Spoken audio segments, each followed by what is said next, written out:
Kupiansk, rusa. En las últimas horas, las Fuerzas Armadas ucranianas realizaron una contraofensiva en Kupiansk con el objetivo de generar una salida para los soldados ucranianos embolsados en la región. La contraofensiva representó un verdadero desastre. Las Fuerzas Armadas rusas respondieron eliminando a las unidades ucranianas y de paso conquistaron los últimos territorios de Kupiansk aún disputados. Kupiansk, rusa.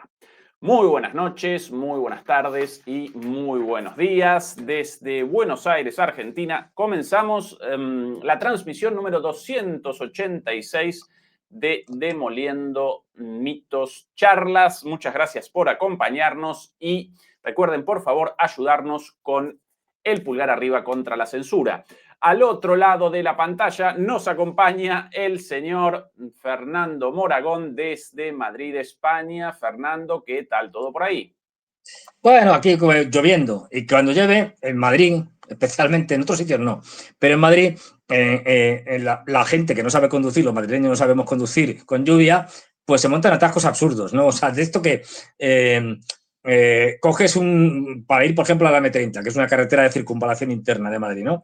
Pues coges el carril para incorporarte y una cola tremenda. Y tú dices, bueno, hay un atasco horrible, pero no, luego ves que no hay coches en la M30. Lo que pasa es que, como no saben conducir, tienen miedo de incorporarse y van todos muy lentos y se incorporan de manera patética. Lo siento, pero es que yo sé que en esto me van a llover tortas por todos los lados, pero los madrileños no sabemos conducir. No sabemos conducir. Es decir, respetamos las normas, eso sí, pero habilidad cero, pero cero patatero. No sé en otros lados porque no he conducido lo suficiente, pero... Y dicho esto, de las lluvias, que aquí no estamos acostumbrados, pues lo que está lloviendo y mucho, pero no precisamente, aunque también agua, sino bombas, es efectivamente allí en Ucrania, en el frente ucraniano. Tenemos a los ucranianos muertos de pánico. Ya se habla cada vez más de disputas internas y de un posible golpe blando, duro, ya se verá, para quitar a Zelensky de en medio. Los europeos en pánico, no saben qué hacer, y Trump pues tan contento él con otras cosas, es decir, que si Venezuela sí, Venezuela no, y estas cosas que ya nos tienen acostumbrados. ¿Qué tal, Fernando? Sí, para comenzar el análisis de la situación en el campo de batalla, presentamos primero las imágenes difundidas por las Fuerzas Armadas rusas de la contraofensiva ucraniana en Kupiansk, anunciada por Zelensky, con el objetivo, una vez más, de generar una salida para los soldados ucranianos embolsados en la región. Una cosa curiosa de Zelensky: por un lado rechaza el embolsamiento y por otro lado determina la realización de operaciones para generar la salida de los soldados del embolsamiento. Pero bueno, contradicciones del líder ucraniano, del presidente ucraniano de mandato caduco. Estas las imágenes difundidas hace minutos por los rusos, la contraofensiva. Bueno, ahí sí, esto sin música. Con soldados y con blindados, todos ellos eliminados. Varias unidades implicadas en esta operación de liberación, distinta de la última, ¿no? La aerotransportada con los helicópteros y 15 personas. Aquí querían algo un poco de mayor calibre, evidentemente, pero ante el embolsamiento ningún resultado.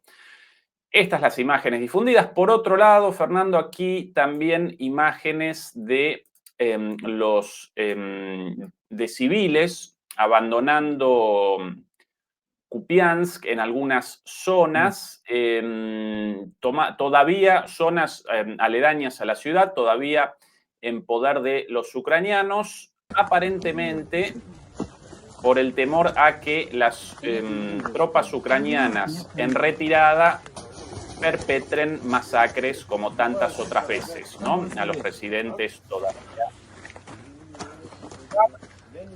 Efectivamente, es decir, a ver, lo que me parece que tiene mucho mérito es la gente que yo entiendo, es decir, que si estás viviendo en una ciudad, tienes allí tu casa, tu trabajo, tu vida y tal, la familia, etcétera, pues cuesta mucho irte, pero yo soy de los que si estoy en primera línea del frente o directamente en el frente, como pasa en Kupiansk, soy de los que me iría. Es decir, bueno, a la porra la casa y todo, lo principal es salvar la vida. Y no me quedaría en una ciudad en la que se está combatiendo. Luego, evidentemente, cuando ya la cosa se termine y tal, pues sí, volvería, pero me parece una cosa, bueno, es decir, tremenda, ¿no? Que la gente aguante ahí, ya digo, en una zona de combate, como es Kupiansk. Es decir, no estamos hablando de que, bueno, te puede caer alguna bomba porque estás cerca de donde se está combatiendo. No, es que estás en donde se está combatiendo. Entonces, bueno, a ver, de hecho, la mayoría de la población de la mayoría de las ciudades en donde pasa estas cosas se va. De hecho, hemos visto ciudades, pero especialmente pueblos, donde no hay nadie. Pues han ido. Es decir, en el famoso Robotino, por ejemplo, de la famosa ofensiva del 2023 de los ucranianos, que era una pequeña aldea, pues allí no había nadie. Se fue todo el mundo, lógicamente, porque estuvieron, recordemos, atacando, contraatacando, que si capturo tres casas de aquí, que si luego capturo otras tantas, que si luego los rusos contraatacan y las vuelven a capturar.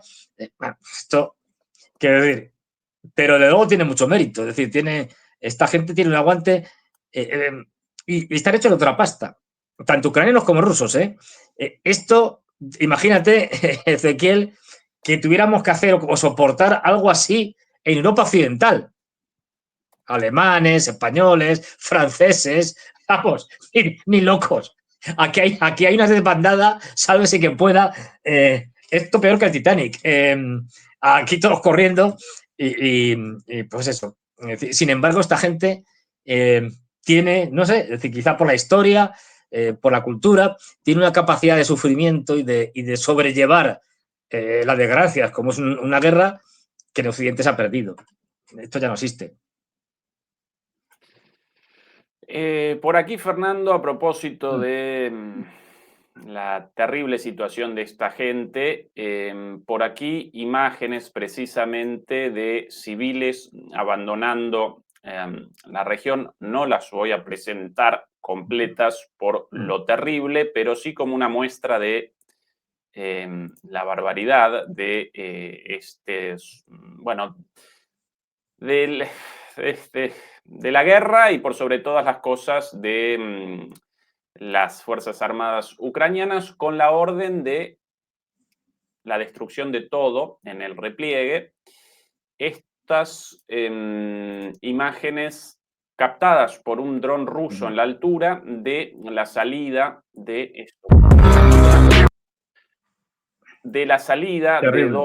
de dos civiles con una bandera blanca, uno de ellos acompañado por un perrito, un adulto, y el otro un señor mayor, un señor de edad, un Sí. viejo. Abandonaban esta zona, evidentemente por el temor a estas masacres, y más abajo los acompañaba un dron ucraniano, en primer lugar, y en determinado momento el oficial a cargo seguramente despachó la orden de la eliminación de esta gente, determinó el asesinato de esta gente. Ahí el señor con el perrito, esto sin música. Ahí está el dron delante. El dron delante, hasta que, bueno, ahí vamos, hasta acá, porque las imágenes horribles, hasta acá, y esta la otra imagen por ahí. Para colmo, bueno, las dos personas muertas inmediatamente, pero el pobre perrito dejado medio muerto, dejado tiritando, bueno, sí, destruido en el piso, con una patita pobrecita temblando, hasta que después de un rato ya también muerto el perro. Imágenes horribles, no las presentamos completas precisamente por eso, pero para mí esto parte de nuestra tarea, Fernando, si bien feo, Sí. no lo presentamos ni por sensacionalistas, ni mucho menos, por eso no presentamos las partes feas. Está la gente, el viejo atrás, el señor mayor detrás, delante Un niño, pues creo que es. adulto, una persona adulta, una persona mayor detrás, con mayor distancia, un perrito, acompaña, ahí el dron, ahí visible el dron, visible, Sí, ¿no? perfectamente. Y el perrito detrás hasta que el operador de drones ucraniano determina. Ahí se ve cómo se mueve. Los señores avanzando con la bandera blanca, como no queremos, nosotros simplemente queremos la salida. Bueno, es el perrito, no he mostrado nada. Las dos personas eliminadas con respectivos ataques de drones contra sus cabezas, nada más y nada menos. Esta es la precisión mortal de estos aparatos. Y fíjate, ahora. Hemos podido ver el tamaño del dron. Era un dron muy pequeñito, es decir, Chiquitito. Los drones, chiquitito. Es decir, ya los drones estos FPV, es decir, para ataques y tal, que tienen un rango variable, pero digamos que en la línea del frente pueden llegar hasta 30 kilómetros de profundidad a un lado y otro de la línea del frente, pues con estos drones hacen, pues ya se ve, es decir, que ni cualquier persona que intente moverse, sea civil o militar, en esa zona es detectado, seguido por un dron. Es decir, ahora mismo, bueno, la imagen que poníamos, que pusiste, que no sé si la tendrás por ahí, de Procrops, donde se ven un montón de drones, y aquello parece un avispero, pero un avispero de drones. Es decir, donde es imposible pasar porque tienes un montón de drones que van a detectar cualquier mínimo movimiento. Aquí se ve, bueno, la crueldad de la guerra, como tú bien señalas. A ver, lo que no se puede es edulcorar la guerra. Eso sería lo peor. Entonces, bueno, ahí lo podemos ver. Mira, fíjate, 1, 2, 3, por aquí, pero ahora van a salir más. Es decir, otro 4, por aquí, 5, que está, ahora van a salir más. Por arriba, otro aquí 6, al fondo, mira, tal, 7. Ahora vienen otros por aquí, entre el humo. Imposible, quiero decir. Esto es de Procrops de la semana pasada. Es imposible. Es pasar por aquí, fíjate, ahí otro arriba, casi en la esquina. Pues esto es esto es así en toda la línea del frente y especialmente en las zonas donde más se combate. Con lo cual, el pequeño cuello luego lo hablaremos, el pequeño cuello de botella que queda de Procrops es suicida. Incluso por la noche, aprovechando además que haya bruma o lo que sea y tal. Es que es imposible. Es decir, con esta densidad de drones, digamos, por metro cuadrado, es que es imposible. Y esta es la guerra moderna, ¿eh? Esto ha hecho, ojo, esto ha hecho que cosas que empezábamos viendo al principio de la operación militar especial en 2022, que se usaban mucho, como tanques, como artillería autopropulsada, pero también fundamentalmente vehículos de combate blindados de todo tipo y condición, se estén en cierto sentido quedando en desuso. ¿Por qué? Porque, claro, como se ha visto en la eliminación de los vehículos que estaban en Kupiansk,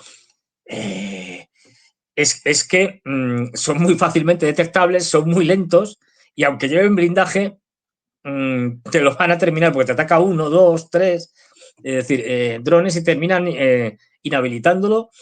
Y de hecho, lo que estamos viendo es que tanto rusos como ucranianos, las unidades de asalto, ya no es que utilicen las famosas motocicletas, ya no es que utilicen buggies, es que prefieren utilizar coches, como yo digo, a los Mad Max, es decir, como la película, coches normales y corrientes que transforman, le ponen unas rejillas y tal, les quitan las puertas y esto lo hacen, entre otras cosas, para que, como hemos visto muchas veces, para que si el dron va por el coche, ellos puedan salir rápidamente. No está que estar abriendo una puerta ni nada por el estilo. Bueno, pues estamos cada vez viendo más cosas de estas, porque eso es más flexible, les permite ir por carreteras mejor, esquivar los drones, los coches corren más que un vehículo blindado. Es decir, una transformación completa de la guerra. Y ya digo, aquí lo que se está viendo... Bueno, y hay que decir una cosa del tema de los civiles, que se me olvidaba, que es importante. A veces hay ejércitos que hacen una cosa terrible, y es que utilizan a los civiles para retardar el avance del enemigo. Es decir, si yo tengo una ciudad llena de civiles y además encima escondo, por ejemplo, mi artillería al lado de hospitales, de colegios, de edificios, de apartamentos, pues si el otro tiene, como pasa con los rusos, cierta vergüenza y no quiere atacar eso, pues eso me facilita la tarea defensiva. Es decir, utilizar como rehenes, como se suele decir, a los civiles o como escudo humano para poder defender mis posiciones. Con lo cual, si los civiles se marchan, como en el caso que hemos visto, te has quedado sin escudo humano. Es decir, de ahí que se hagan estas barbaridades para evitar que los civiles se vayan, porque eso te permite una mejor defensa. Yo sé que esto es una barbaridad, pero se hace. Es decir, Sí, sí. las cosas como son. ¿Qué tal si recorremos Vamos allá. la línea de contacto, querido Fernando? Pues Quizás yo al comenzando norte por del el todo, norte. porque sí, esto es importante, porque podemos ver ahí que aquella está en la frontera entre Rusia y Ucrania, que no hace ya meses se hizo ahí un pequeño avance. Bueno, pues en los últimos tiempos se ha ido avanzando y ya tenemos una conexión entre esa línea con. Todo esto está en Kharkov, ahí lo tenemos. Y esto que está en gris, que vemos ahí en gris, esto ya está en manos de los rusos. Es decir, se creó una mini bolsa o una pequeña bolsa que rápidamente los rusos están conquistando y que ya prácticamente han cerrado. Con lo cual vemos que lo que fue un pequeño avance para tomar una localidad se ha ido extendiendo efectivamente y ya se ha juntado con la parte de Kharkov que tenían los rusos, que si seguimos hasta el sur llegaremos a Kupiansk, pero esto ya empieza a avanzar. Es decir, ya no es solo una pequeña posición, sino que ya es un avance en toda regla que por el momento prosigue.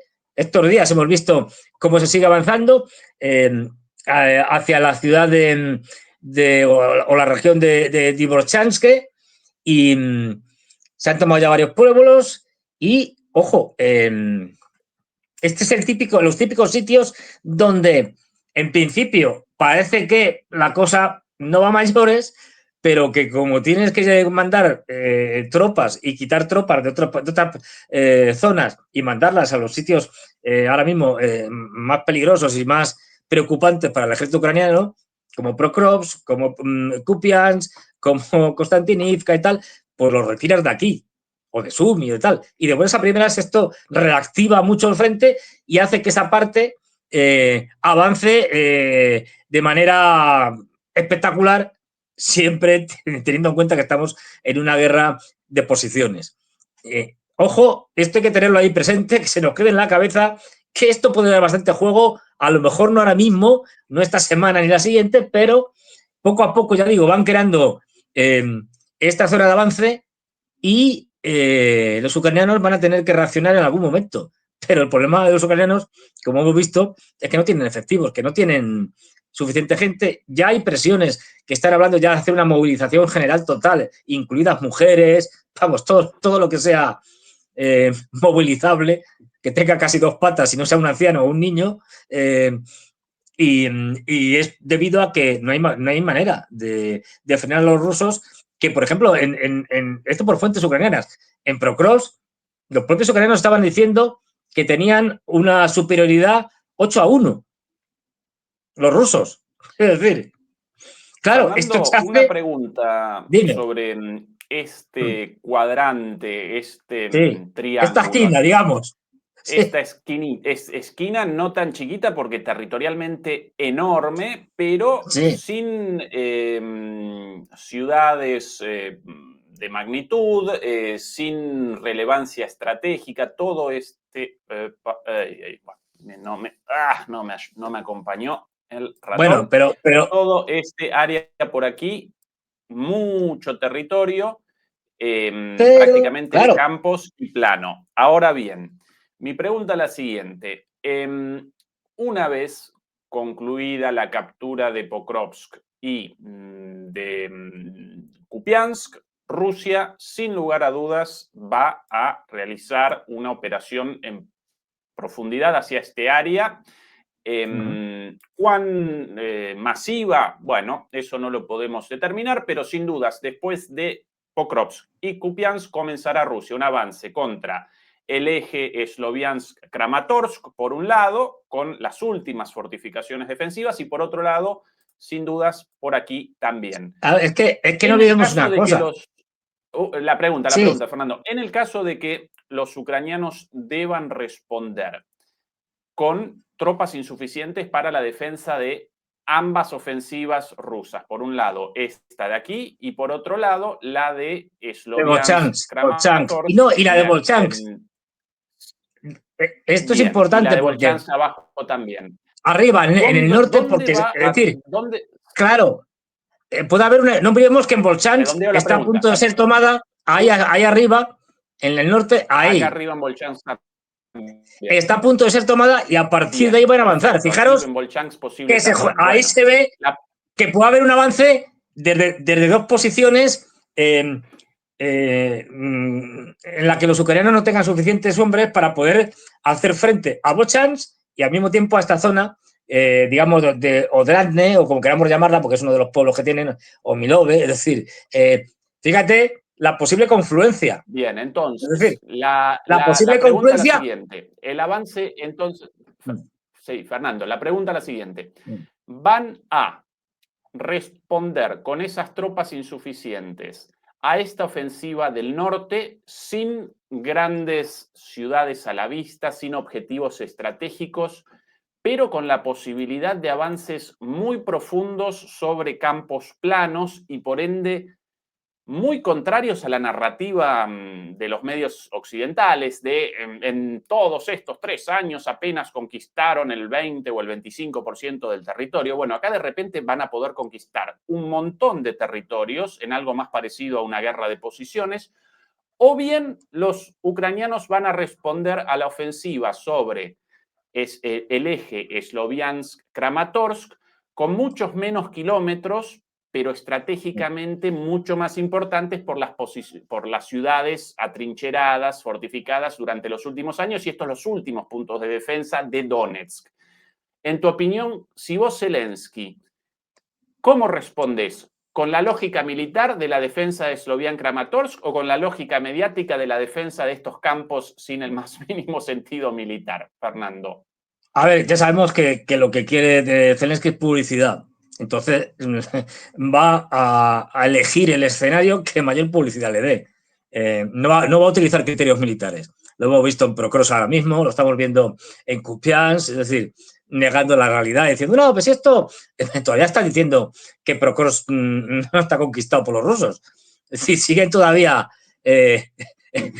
bueno, imaginando cosas, es decir, por decirlo suavemente.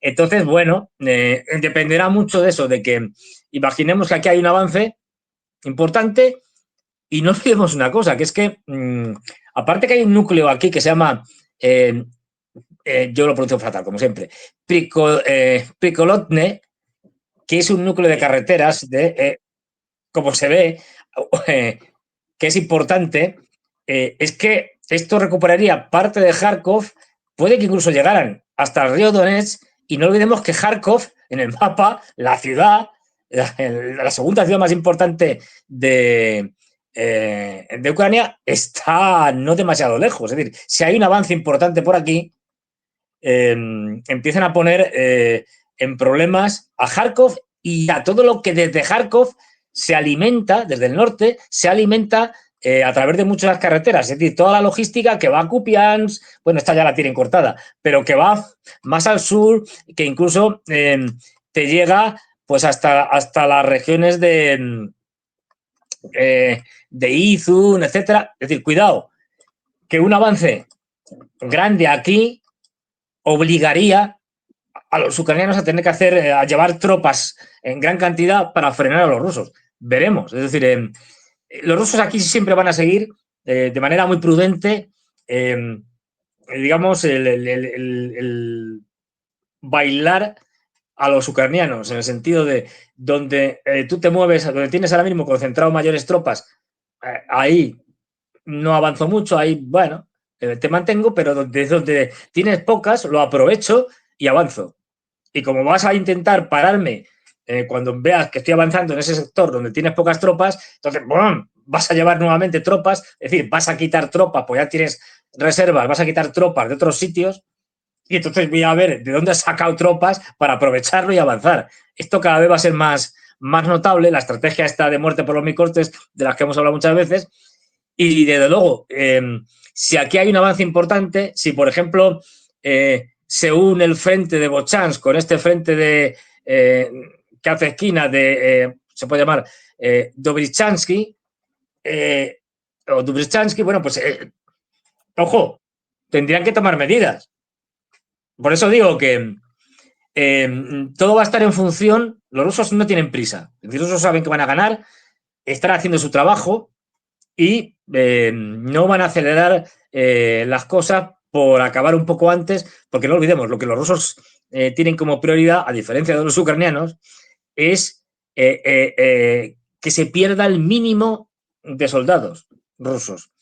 Da igual si vas muy rápido, vas muy lento, da igual si atacas en un sector o atacas en otro, lo prioritario es perder el menor número de soldados, de efectivos. Mientras que, como estamos viendo, los ucranianos sacrifican efectivos de maneras absolutamente estúpidas, como lo estamos viendo en Procross o lo estamos viendo en Kupiansk, es decir, haciendo contraataques sin sentido, no retirándose a tiempo. Esto es una cosa de qué hacen los ucranianos, desde el punto de vista militar, en Kupiansk, en este embolsamiento ahí metidos. ¿Por qué no salieron antes? Es decir, esto no se entiende. Y estableces una línea de defensa ya en otra zona, más en la retaguardia, más en tu sector, que sea más sólida y que pueda frenar a los rusos. Esto es una cosa así. Lo que no ha entendido, y yo creo que es una equivocación, el ejército ucraniano y por lo tanto la OTAN, que no olvidemos que son los que mandan en esto, es que el ejército ucraniano, en las condiciones en que está, y más según ha ido avanzando la guerra en estos años, si quiere, digamos, mantener una capacidad de frenar a los rusos, no se tiene que dedicar a hacer contraataques, no digamos ya hacer ofensivas. Lo que tiene que hacer es una buena defensa que haga que los rusos les cueste muchísimo en hombres, en vehículos, en todo, avanzar. Pero el mantenerse en estos, como tú bien señalas ahí, el mantenerse en estos embolsamientos de manera numantina hasta el final, aguantar porque no salga en los informativos, no salga en los medios occidentales ni en los medios ucranianos el que se ha tomado Procross, Kupiansk o que esta bolsa se ha perdido.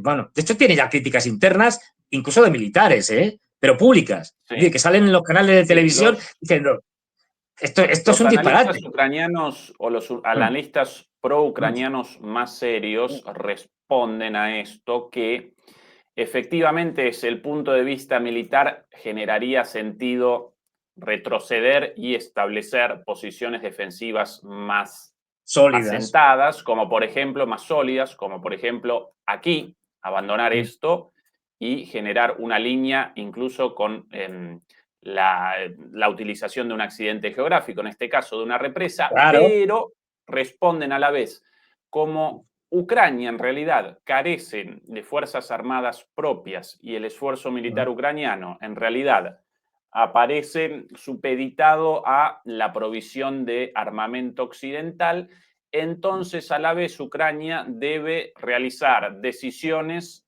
de acuerdo a, bueno, a la necesidad de generar para esos proveedores de armas y de dinero noticias para la continuidad de la guerra y por eso a veces determinan cosas como esta simplemente para no generar una mala noticia y que eso de alguna manera retrase el envío de dinero y de armas. Esa es la respuesta de parte de ellos. Para mí no genera sentido a pesar de la situación, pero bueno, esa es la respuesta más inteligente de parte de ellos.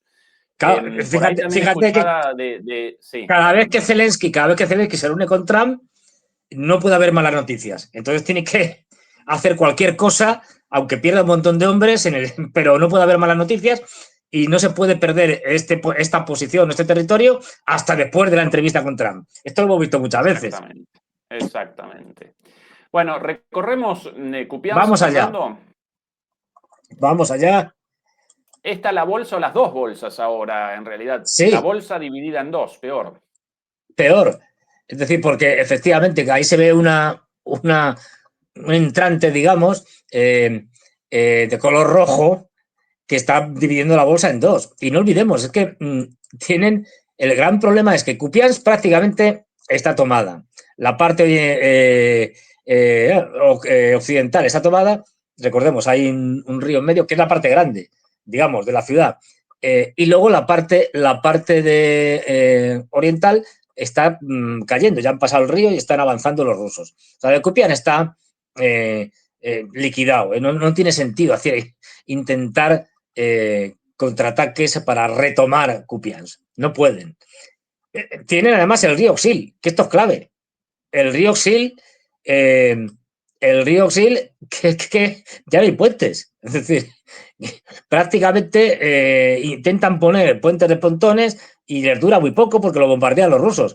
Entonces, claro, si encima tenemos en Pichane, yo siempre digo, esto es fatal, pero bueno, Pichichane, es decir, tenemos esta lengua, esta penetración que va a dividir este embolsamiento en dos, y ya digo que tienen a espaldas el río. No olvidemos que tener un río a espaldas es grave porque tienes que cruzarlo, es decir, es una barrera natural que te está sirviendo de cerco, en este caso, no de defensa, sino de cerco. Entonces, no tiene más mínimo sentido. Quiero decir, mantener esto donde ya tampoco tienes, bueno, Petropavlivka, vale, que ha sido una zona de defensa importante, pero has perdido esta zona del río Oxil, pues no pasa nada. Es decir, te retiras, mantienes lo que es para ti el principal problema, que son los efectivos, es decir, que te faltan soldados, intentas mantener el mayor número de soldados posible y te vas efectivamente a una zona en la retaguardia donde te puedas asentarte sólidamente. Lo que al final hicieron los rusos aquí, en Kharkov. Es decir, no olvidemos que en 2022, cuando hay una ofensiva de los ucranianos en todo ese sector, en Kharkov, donde los rusos no tenían apenas unidades y eran unidades además de fuerzas territoriales, de tropas del Ministerio del Interior, muy pocas, ante el avance, digamos, durísimo de los ucranianos, los rusos perdieron el Oxil, incluso los ucranianos llegaron más allá, pero lo que hicieron los rusos es buscar una línea donde pudieran estabilizar el frente, que es lo que hicieron. Y en Que va Gerson, Fernando, el repliegue en el de pliegue, Gerson, claro, célebre. Sí, efectivamente, un repliegue que ya es considerado por todos los expertos y analistas como, digamos, de libro, de manual, porque se hizo de tal manera donde no se perdió un solo soldado. Es decir, sí. el Surovikin, general ¿verdad? Surovikin, efectivamente, el general Surovikin hizo un repliegue fantástico. Bueno, pues ¿por qué? Porque vieron claramente que no tiene sentido que además en Gerson estaban tropas de élite como son los paracaidistas, ¿vale? Y dicen, bueno, sacrificar unas tropas para defender un territorio que no nos aporta nada ahora mismo. Es decir, bueno, Sí. Solo como como contexto, como sí, recordatorio para los demoledores, porque nosotros recordamos cosas muy, muy sí, específicas. En 2022. Gerson, en Gerson, Rusia, en el comienzo de su ofensiva, había conquistado la capital de Gerson, ubicada al otro lado del río Dnieper. Esa representaba la principal ciudad tomada por los rusos, una de las capitales de Estado, una de las capitales de los oblast, con una población considerable, y después, cuando comienzan a retroceder como producto de la contraofensiva exitosa de Ucrania, la de 2022, no la otra, desastrosa, esa ciudad aparecía al otro lado del río Dnieper. Rusia debía generar un acortamiento de las líneas y Putin determina el cambio de, no recuerdo qué general a cargo de ese área. Surovikin. No, En pero el general, anterior,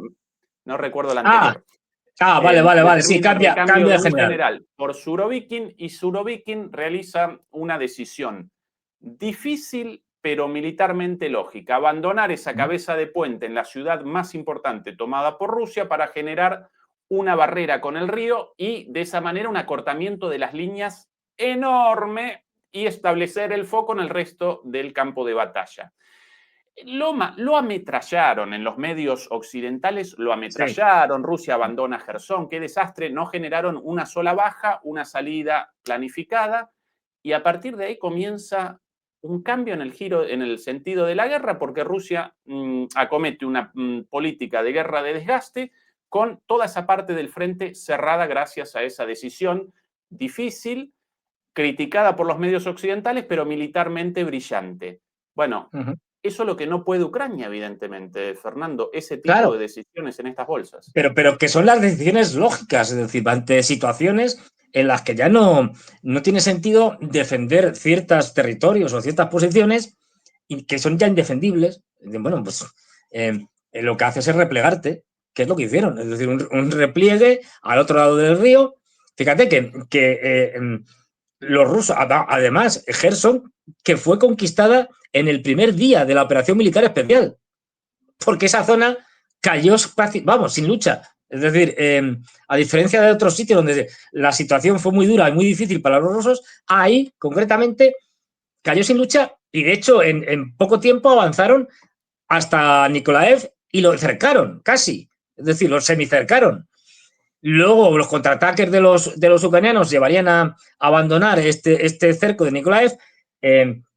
Seguirían por Jersón recortando la parte que tenían conquistada los rusos y al final lo que les quedaba lo abandonaron, porque no tenía sentido. Es decir, al otro lado de un río como el Dnieper tienen muchas más opciones, como se vio, de hacer una defensa sin además desplegar grandes cantidades de tropas.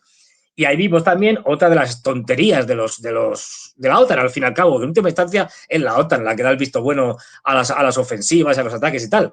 Es decir, de la OTAN y por lo tanto de los ucranianos, en la cual se intentó asaltar varias islas del Dnieper y hacer una cabeza de puente al otro lado, en perdiendo hombres sin sentido, mandando tropas y tropas a ser machacadas por la artillería, por las bombas, para nada. Vamos a ver, ¿qué sentido tiene esta operación? Krinky, ¿la recordás? Krinky, sí. Chiquitita, Krinky, algo con así. casas de fin de semana, sí.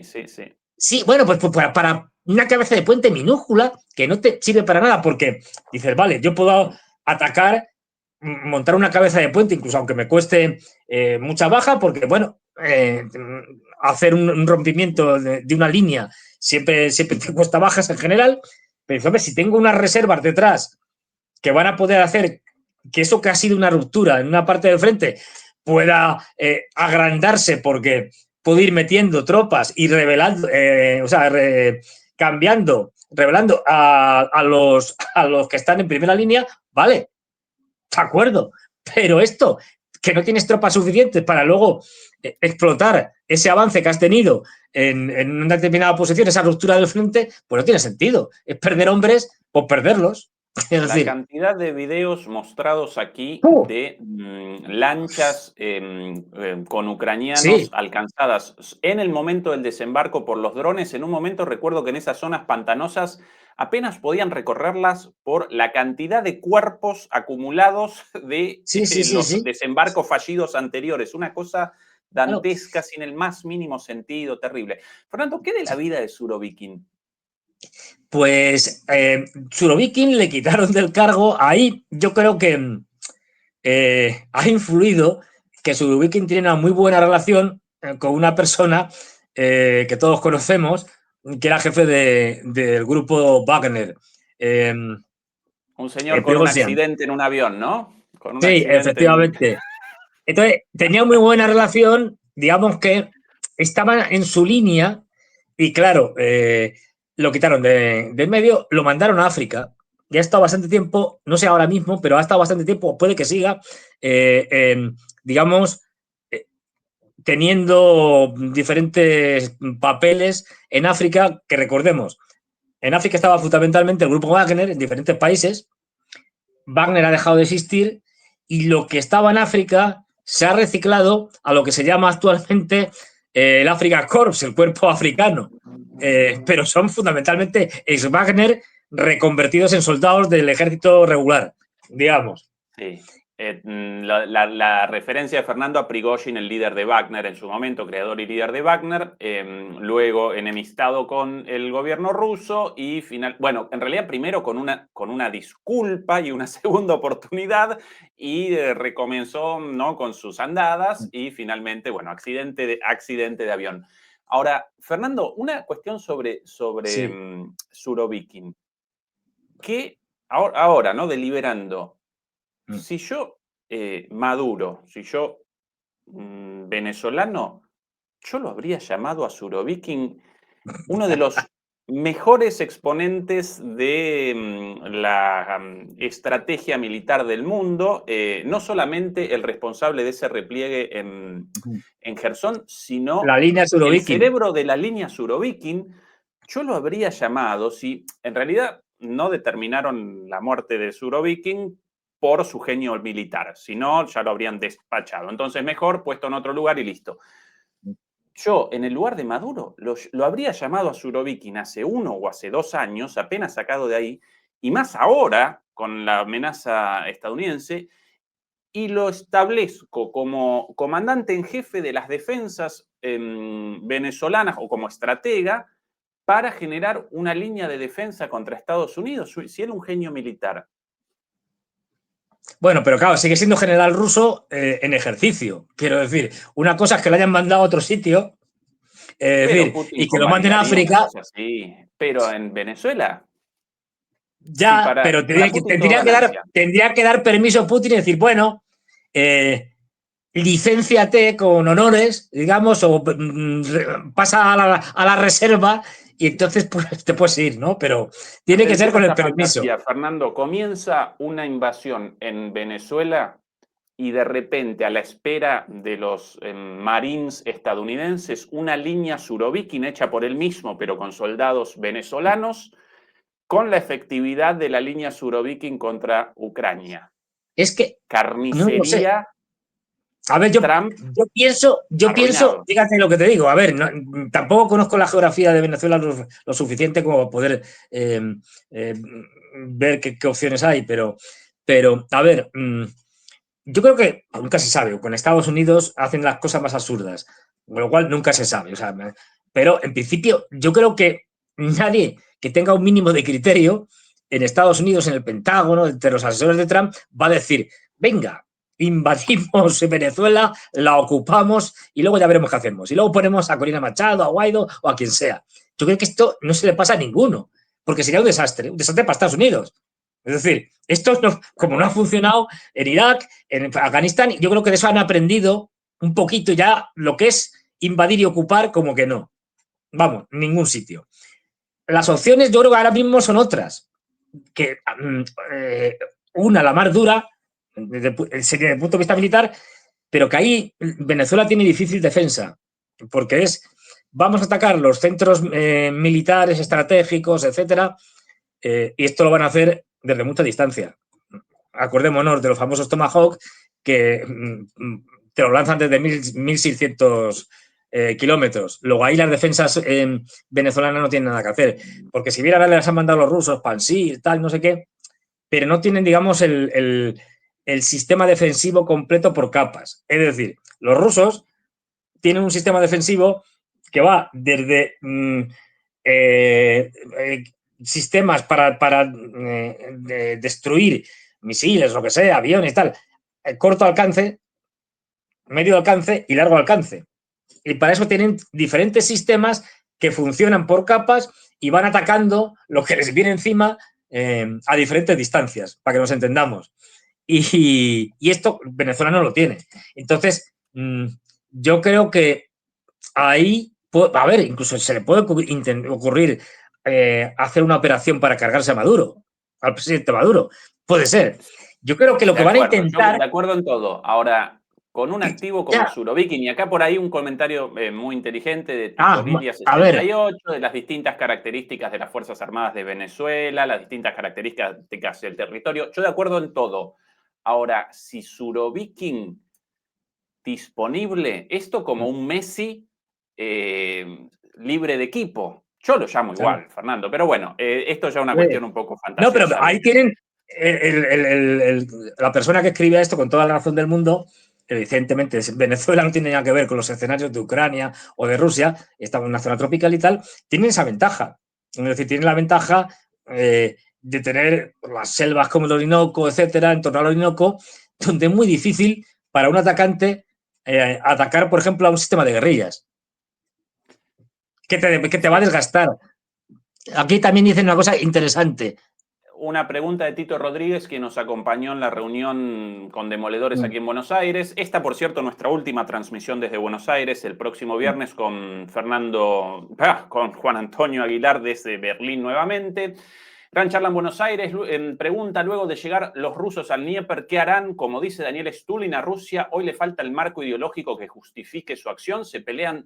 Solo pelean por su seguridad.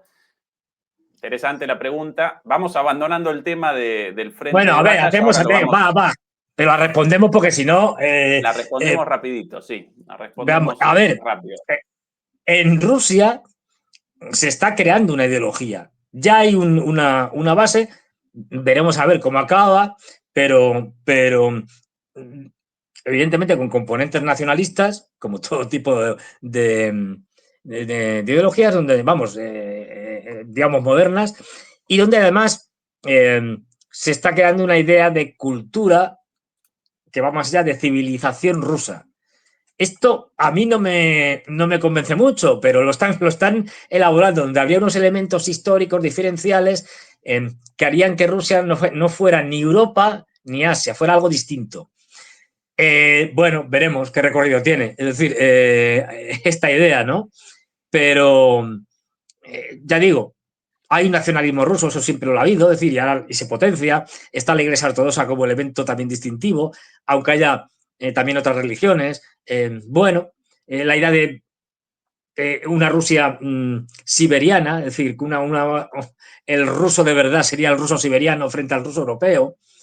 Hay un montón de cosas que están saliendo, como decía Karaganov y tal, y esta gente, es decir, bueno, vamos a ver, están en ello, que les salga ahí algo que al final cale en la población y conforme una nueva identidad social rusa, pues esto ya Sí. habrá que verlo con el tiempo.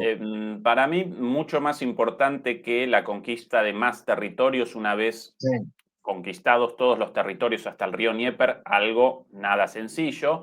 Para mí, para Putin y para Rusia parecen otras prioridades no territoriales, sino ligadas a muchísimas otras cuestiones geopolíticas, no solamente de seguridad con respecto a su flanco este, sin dudas, perdón, su flanco oeste, el flanco oeste de Rusia, este de Europa, sino también a la relación con China, sino también a la situación en Irán, sino también a bueno, la relación con Estados Unidos y la cuestión nuclear, sobre lo cual vamos a presentar algo. Así que todavía por ahí bastante trecho por delante en otras cuestiones.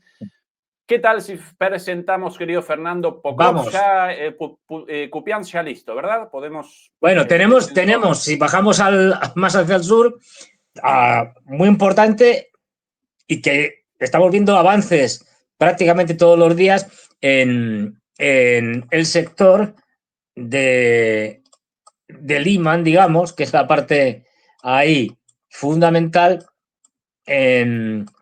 porque en otros sitios se está avanzando menos. Es decir, por ejemplo, aquí en la zona esta de Lugansk, en amarillo, bueno, ahí en rojo y tal, bueno, pero es que yo tengo otro mapa y lo estoy viendo aquí en el mapa, por eso a ver, no es que sea daltónico, pero, pero bueno, los colores son distintos. Bueno, a ver, en la zona de Liman, que es fundamental, están avanzando y aquí hay algunas posiciones, pero luego el resto es campo, es decir, que como Stavki, que es una pequeña población donde la tienen Aquí arriba. prácticamente conquistada, ahí arriba. Efectivamente, esa especie de punta que vemos ahí, es decir, al norte, esa especie de punta, bueno, pues esto es fundamental. Esto lo van a terminar conquistando rápidamente. Y como veis, luego ya hacia Liman no hay prácticamente poblaciones. En fin, hay algún tipo de fortificación y tal. De hecho, ya en Liman han entrado, quiero decir, ya se está combatiendo en Liman, en esa parte más hacia el sur de esta ciudad. que es estratégica, importante, las carreteras están cortadas, es decir, la carretera que une esta con Yarova y tal, y que esto está cortado, es decir, aquí vemos que hay este avance por la zona boscosa, esta zona oscura es una zona boscosa, esto que vemos ahí en amarillo oscuro, son bosques, están avanzando y estas conexiones ya han sido cortadas. Ahora mismo Liman lo tiene crudo, es decir, porque solo le vendrían desde una carretera que va a través de, bueno, desde Sloviansk y que cruza el río Donés. El resto, complicado. Importante, Liman es absolutamente necesario tomarla para luego ir a por Sloviansk y Kramatorsk. Así que, como bien señala aquí Ezequiel, esto es clave. Visto lo visto, siempre uno se equivoca, pero bueno, yo creo que Liman puede caer en enero. A ver, todo depende de muchos factores, ¿no? Y de prioridades del ejército ruso, pero y de los contraataques que puedan hacer los ucranianos. Pero yo creo que Liman para en enero puede caer perfectamente. Y puede incluso caer antes, depende de muchos factores. Y luego, otra que está en las últimas, Siversk, que es una ciudad más pequeña, que también ya, como se ha cortado esta carretera que unía Liman con Siversk, pues no tiene prácticamente, bueno, prácticamente no tiene suministros, es decir, y carreteras secundarias y cosas de estas. Y si veis, Siversk está ahí rodeada, más al sur, Siversk está completamente rodeada desde el norte, desde el este y desde el sur. De hecho, lo último que yo he podido ver, seguir avanzando desde el sur hacia Zabanivka, ahí ya se está luchando en Zabanivka, los rusos ya controlan la parte sur de esta localidad, van a terminar rellenando este hueco que queda aquí, siguen avanzando y ya han entrado desde el sur, en esta lengua que se ve, ya han entrado en Siversk, en el sur. Siversk yo creo que va a caer con relativa rapidez porque es una ciudad de difícil defensa, porque está, digamos, en una parte baja y los atacantes vienen de partes altas, con lo cual eso facilita el ataque, sobre todo desde el norte y desde el este. Y como veis, prácticamente en el momento en que rellenen esto, y lo están rellenando ya, van a tener la ciudad prácticamente en un semicerco con muy pocas posibilidades de abastecerla logísticamente. Como siempre decimos, la logística es clave. Es decir, al final, por ejemplo, una retirada, cuando hablábamos de Kupiansk, una retirada en Kupiansk o en cualquier sitio, en Procross, dices, bueno, pierdo territorio, pero eso beneficia a mi logística. ¿Por qué? Porque tengo que recorrer menos terreno, menos territorio, porque me he ido hacia atrás, he retrocedido y dificulto la logística del atacante, en este caso de los rusos, que tienen que avanzar y que tienen que reconstruir muchas veces carreteras que están destruidas, centros de comunicación, trenes, no olvidemos que el tren es clave, bueno, pues reconstruir vías, tal, y eso les lleva tiempo. ¿Qué no va a pasar en Procross? Procross ahora se va a convertir en un centro logístico de los rusos. Pero esto no lo van a hacer solo en un día. Es decir, tienen que reconstruir todos esos elementos para que se convierta en ese nudo logístico que permita el avance. Bueno, pues es ganar tiempo. Es decir, y aquí en Siversk lo tienen muy crudo, las cosas como son, los ucranianos. No hay más que ver la dificultad que tienen y cómo en cuanto el avance del sur terminen con esta pequeña localidad, Zabanivka, y también lleguen por la carretera esta, por la vía del... Esto creo que es una vía del tren, no estoy seguro, o en cualquier caso una carretera. Hasta aquí, hasta Siversk, por el sur, ya van a entrar a saco a tomar la ciudad. Ya digo, ciudad más pequeña que Liman y de difícil defensa, con lo cual esto yo creo que va a caer antes de que finalice el año, casi con seguridad. Pero veremos, porque como los criterios, que como bien señalabas antes, políticos de Zelensky hacen que se mueva de un sitio a otro en función de criterios publicitarios, digamos, de cómo publicito ante los occidentales que estoy ganando, aunque sea mentira, o que los rusos avanzan más lentamente, o que no toman tal o cual ciudad. Claro, son criterios que, como no son militares, pues dependen de un montón de factores aleatorios. Entonces, bueno, ahí, pues a lo mejor dicen, bueno, pues ahora hago un contraataque para intentar que esto no caiga. Bueno, pero vamos, en principio, Siberg dificilísima y de mantener, y esto es fundamental porque uno de los grandes problemas que han tenido este sector los rusos es que había una lengua, digamos, un entrante de los ucranianos que llegaba hasta Bilorovivka, que les costó Dios ayuda a los rusos tomarla, y esto es lo que han ido eliminando, y a partir de ahora lo que van a poder hacer es alinear el frente. Que esto es importante, porque de tener un frente, como vemos aquí, con muchas curvas, esto te obliga a desplegar más unidades, es decir, tienes que al final una línea del frente más larga y esto al final te complica todo. Entonces, alinear el frente, hacerlo más recto, es fundamental. Efectivamente, tú aquí lo señalas perfectamente. Esto es clave y le va a permitir un avance mucho más fácil una vez que han tomado Siversk hacia Sloviana y Kramatorsk por el este. Y bueno, lo que vamos a ir viendo, esto ya el año que viene, es que estos avances van a ir cercando Sloviana y Kramatorsk desde el norte, desde el este y ahora y desde el sur. Es decir, y fundamental, y eso lo hablaremos en Procrops, ese posible movimiento desde Procrops por la retaguardia para terminar de cercar Sloviana y Kramatorsk. Pero bueno, eso ahora lo veremos. Aquí tenemos, mira, aquí se ve muy bien en rojo, Sloviana y Kramatorsk están casi pegadas, ¿eh? La distancia entre una y otra es testimonial. Bueno, pues estas ciudades que ya son grandes, ¿eh? Estas son más grandes que Liman, por supuesto mucho más grandes que Siversk, que tenían población importante.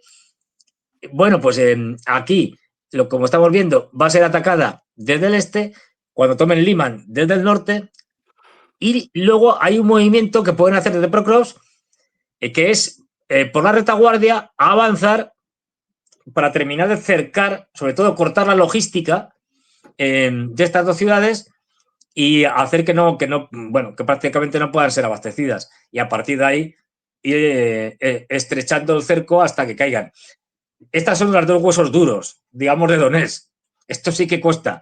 Pero, ya digo, la toma de Procrops y la futura toma de Kupiansk lo van a facilitar.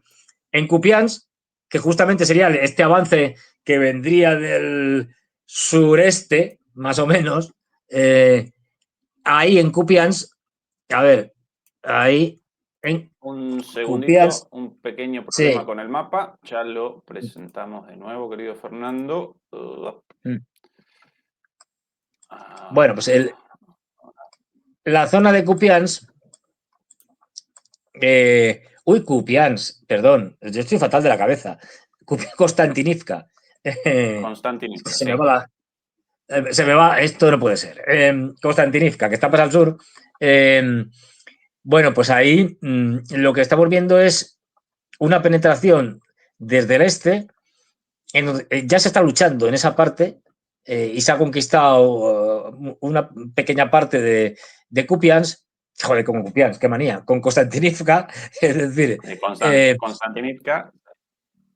Y hay un pueblo que se llama Ivanopilia. Esta localidad la están asaltando ahora los rusos y está justo encima, digamos, más o menos, del embalse este, que ya se tomó, vamos, quiero decir, toda esta zona está tomada del embalse. Y una vez que tomen Ivanopilia, que es ahí lo tenéis perfectamente señalado, donde está el señor, el soldado con la bandera ucraniana, pues ahí están atacando esto, y este es el último pueblo, localidad que antecede a Konstantinivka.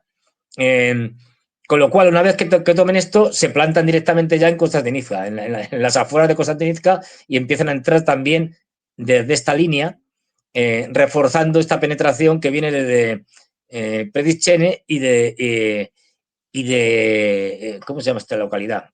Esta que es de la lengua. A ver, bueno, aquí es que no hay. casi localidad, pero bueno. Pero vamos, si uno se mete en el mapa, vemos que ya han penetrado en Konstantinivka y que hay una zona gris ya en el sur importante. Esto ayudaría, reforzaría el ataque, digamos, desde el sur a Konstantinivka y luego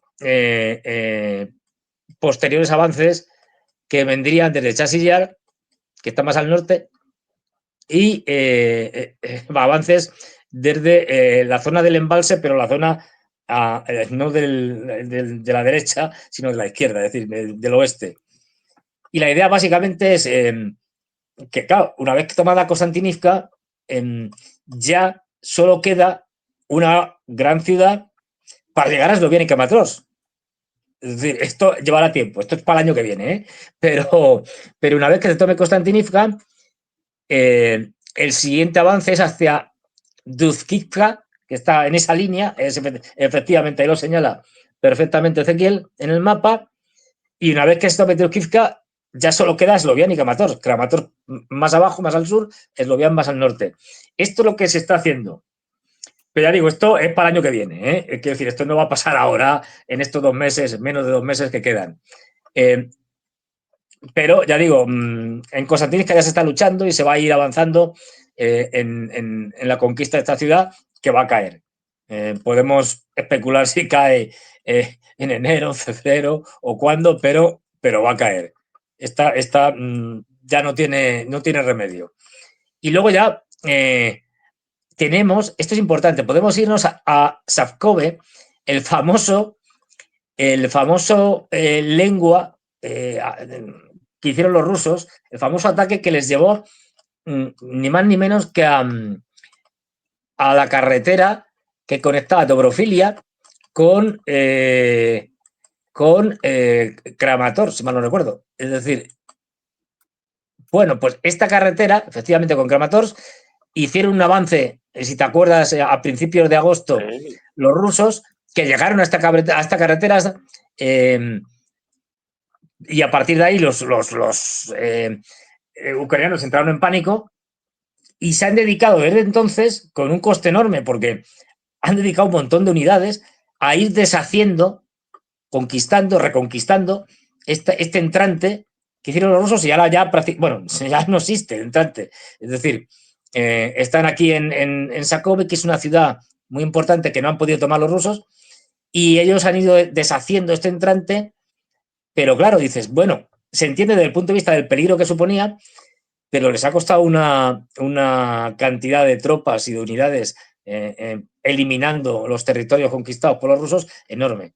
Entonces, teniendo en cuenta que abajo está Prokrovsk, bueno, yo no sé hasta qué punto esto realmente, pues eso, dices, le merecía pena. ¿Por qué? Porque al final van a conquistar Prokrovsk y aunque ellos hayan reconquistado esta zona, una vez que conquisten Prokrovsk los rusos van a avanzar hacia esta carretera con relativa facilidad. Entonces, porque no olvidemos, una vez que se toma Prokrovsk, un montón de unidades que están de soldados, de miles de soldados que están en el cerco de Prokrovsk, se van a dedicar a otra cosa. Quiero decir, esto ya se ha tomado, van a avanzar y van a avanzar hacia el norte, van a avanzar, ya digo, una lengua hacia el norte para entrar a la retaguardia, como hemos visto antes, de Eslovenia y Kramatorsk, y otro, el avance hacia el oeste, porque no olvidemos que ya tienen controladas logísticamente las famosas carreteras, la E50, sí, la E50 me parece que es, la E50, la captura de Udacne, que fue fundamental y que costó mucho, que les lleva a la T046, es decir, todas las carreteras que eran fundamentales para la logística ucraniana, ahora van a ser usadas por los rusos para su avance en Dnipropetrovsk, que también va a ser aquí importante, y en este caso un avance que va a ir hacia un centro logístico de menor importancia, pero clave también porque tiene carreteras al norte, al sur, al este y al oeste, que es Mezova. Efectivamente, ahí lo señalas perfectamente, hacia Mezova. Esta localidad, ahí está, esta localidad, como veis, tiene carreteras que van hacia todos los lados, pero que al estar ya tomando Procross y conquistada la T046, tienen una carretera para ir avanzando rápidamente hacia Mezova. Entonces, estos avances van a ser bastante rápidos, ya digo, una vez que se tome Procross, se asiente, se preparen las cosas para ese avance. Porque como vemos aquí ya, lo hemos hablado muchas veces, es decir, aquí ahora se están intentando construir rápidamente trincheras y demás, pero esto no se hace en 2 días. Es decir, tú puedes hacer una trinchera, ahora mismo hacer una por trinchera. cierto, No te Fernando, sirve de nada. Zelensky, en el medio de esta situación desesperante y con una bolsa en Pokrovsk de camino a su cierre, recorrió la zona, supuestamente, acompañando a las tropas y con la entrega de medallas Medallas. y distinciones militares en supuestamente Pokrovsk. Esta la versión. Es el general Sirki. Бажаю здоров'я, шановні воїни. Маю честь сьогодні бути тут. Pero, Подякувати вам за службу. En un за búnker захист aparentemente, України. sí, allí la entrega, esto supuestamente За en щоденну Pokrovsk, вашу працю, según el equipo de службу, prensa de за те, Zelensky. що захищаєте життя Una vez Pero más, ahí- ¿no? La Sí. importancia para ellos de lo mediático en el contexto de una guerra, de una guerra proxy, de una guerra por delegación, ¿verdad? загиблих наших воїнів. Claro, lo que pasa es que si uno se fija завдяки яким en algunos de los símbolos que llevan los soldados, Україна Ah, pues sí, visto por ahí, mamita querida. En todos Eh, símbolos SS, nazis, de las SS, svásticas, de terror. efectivamente. Efectivamente, eso no sé si se dieron cuenta o no. Y de hecho hay una foto incluso que se ve una bandera бережіть себе. de un regimiento de las SS de la Segunda Guerra Mundial. Sí. Entonces, claro, Ese aguiluch, esa bandera con Sí. un águila, bueno, esto para la gente de mi edad, quizás para otra no, eso tomado de los halcones galácticos, sí o sí, unos dibujitos animados de los años 80, cuando yo chiquito. El logotipo exactamente el mismo de los halcones galácticos, pero bueno, eso simplemente simpático. Bueno, a ver, aquí escudos, una cosa- los parches, todos con el Totenkopf, como lo llaman en alemán, Sí. esta calavera de los nazis, en unos SS Una runa, directamente, sí. uno peor que el otro, uno más nazi que el otro, bueno. claro, pero hay que decir una cosa, nosotros que somos triquis, es decir, que somos fan de Star Trek, entre las coñas que hay, es que cuando Trump crea en su primer mandato las fuerzas espaciales, es decir, de cohetes y demás, que las separa y las crea como una unidad diferenciada. Es decir, ahora mismo Estados Unidos tiene el ejército de tierra, la armada, el ejército del aire, los marines y las fuerzas espaciales. Bueno, pues había que crear un escudo, un símbolo y tal. Pero pues está casi calcado desde Star Trek. Te partes de risa. Es decir, el próximo día lo pongo los dos, lo ponemos, porque es que es igual. Dice, joder, bueno, será que Trump quiere construir la Federación de Planetas Unidos. ¿Quién sabe? Es decir, pero es... Por cierto, Sí. cuando con ese video tuyo, Fernando, Sí. del enjambre de drones revoloteando a la espera de Bueno, soldados. Es que hay que recuerda a decirlo. un capítulo de Star Trek de Next Generation, pero así, tal cual, de un planeta Tal cual. destruido y tomado por los sistemas de armas automatizados, en un momento los sistemas autónomos Autónomo. independizados. Sí, sí. Y Picard y su grupo Tripulación, desembarcan en un planeta vacío, repleto de estos drones automatizados y casi genera la muerte de todo el equipo. Claro. Obviamente no, porque si no terminada la serie. Pero las mismas imágenes, claro, eso en la cabeza de el director de Star Trek, Fernando, el nombre del creador, Cherry. Roddenberry, pero él Roddenberry. Pero ya murió hace mucho. Esto Sí, es una pero cosa en de los Star Trek 80. Él ayudó en la concepción, ¿no? Sí, sí. De Next La serie Generation. original es de él. Y las primeras películas y tal. Pero fíjate, no, es que es tremendo. Fíjate ahora mismo, en Procross, lo estoy viendo aquí en el mapa, en Procross, que ya tienen, que han avanzado incluso a una ciudad que conecta Procross con Mirnograd, que se llama Rivne. Ahí ya están los rusos, dale que te pego. Sí. Pero es que ahí se puede ver que la distancia actual de ese cuello de botella entre las posiciones al norte de Procross de los rusos y el avance ruso desde el norte de Procross, ahora mismo debe estar, lo último que he visto, en menos de 2 kilómetros. Ya lo presento, Fernando. Este es el logotipo de los halcones galácticos. Sí. Dibujito animado de mi infancia. Atención Sí. a el águila esta tomada por El los águila. ucranianos aquí. Ahí atrás, acá, Ahí se ve, ahí se ve. Vamos. Muy parecido. Para mí, bueno. Derechos de Copyright. autor, es decir, Derecho. A ver, Bueno, yo si fuera de el nuevo el creador mapa. del mapa, bueno, pues ahí vemos, fijaros ya lo estrecho que es, ya digo, menos de 2 kilómetros, se está hablando el embudo para las tropas que están en Minograd, porque Procos está ya conquistado. Hay quien dice, bueno, no, está conquistado al 90%. Bueno, eso es como si fuera al 100%. De hecho, lo que ya sabemos es que ya no solo las unidades de avance, sino que ya casi todo Procross se está consolidando, o sea, se están asentando ya tropas, digamos, no de ataques regulares y están ya procediendo a siempre a la limpieza y tal, o sea, que ya se están asentando sin mayores problemas, dado que no hay ya un ejército ucraniano coherente en este embolsamiento. Ahí lo tenemos. Pues bueno, imagínate, han llegado hasta la banderita esta roja en el mapa que yo tengo y por el otro lado, pues si coges de la banderita roja hasta la parte más al norte en gris, que es donde están los rusos, pues ya verás que lo que te da. Es decir, yo lo que he leído es que estaban en menos de 2 kilómetros.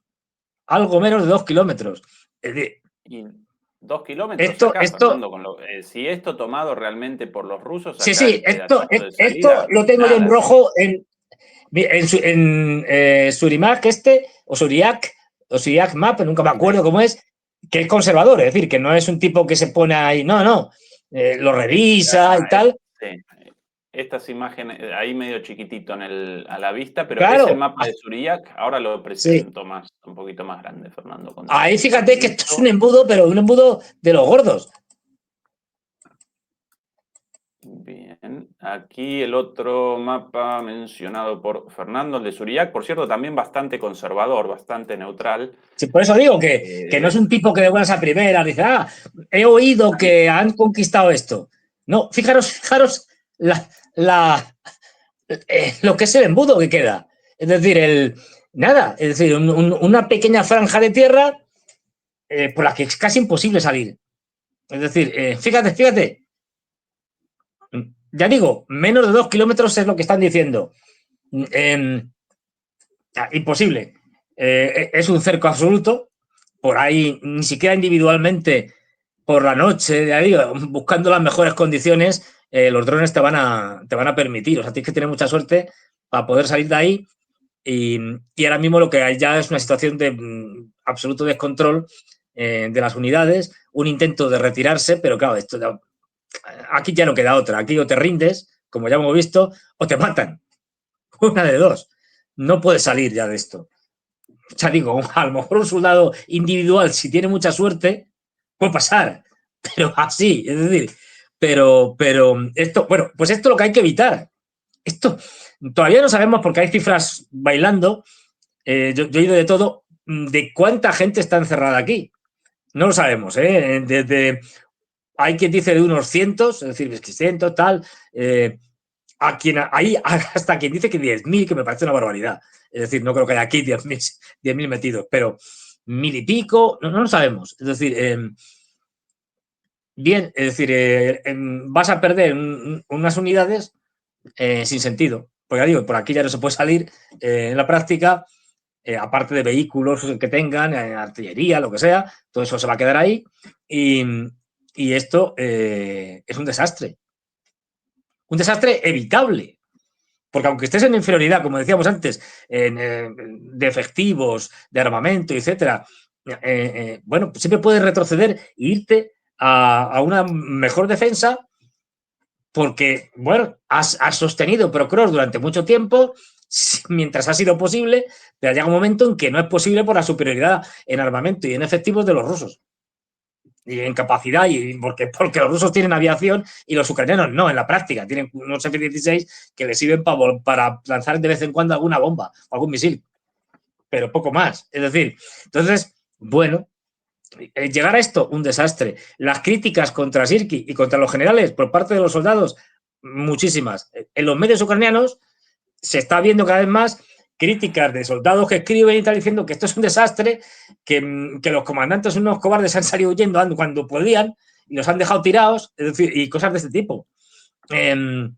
Bueno, otro problema que tiene el ejército ucraniano, que lo tenía también el ejército ruso y que lo ha ido disminuyendo y que viene de época soviética, y es esto de que no se puede dar malas informaciones o malas noticias a tu superior, con lo cual al final lo que haces es crear una mentira. Es decir, no, ¿qué pasa en tu sector del frente? No, va bien. Ah, ¿no han tomado nada los rusos? No.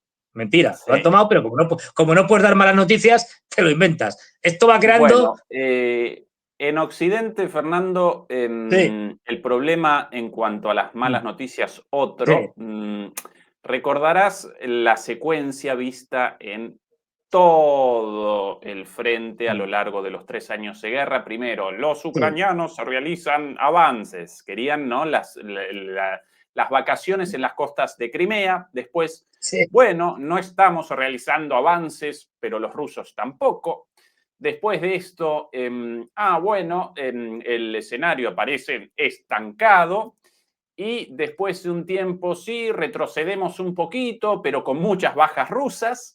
Y finalmente, cuando Rusia conquista todo, no, pero ese lugar carece de importancia estratégica. Lo mismo si ese lugar, Avdiivka, Bakhmut, Mariupol, está la línea de reacomodar la narrativa. Efectivamente. Bueno, y se puede incluso añadir, incluso una más que es, bueno, lo hemos perdido, pero lo retomaremos en el futuro. Bueno, aquí la novedad de que Pokrovsk, sin relevancia estratégica,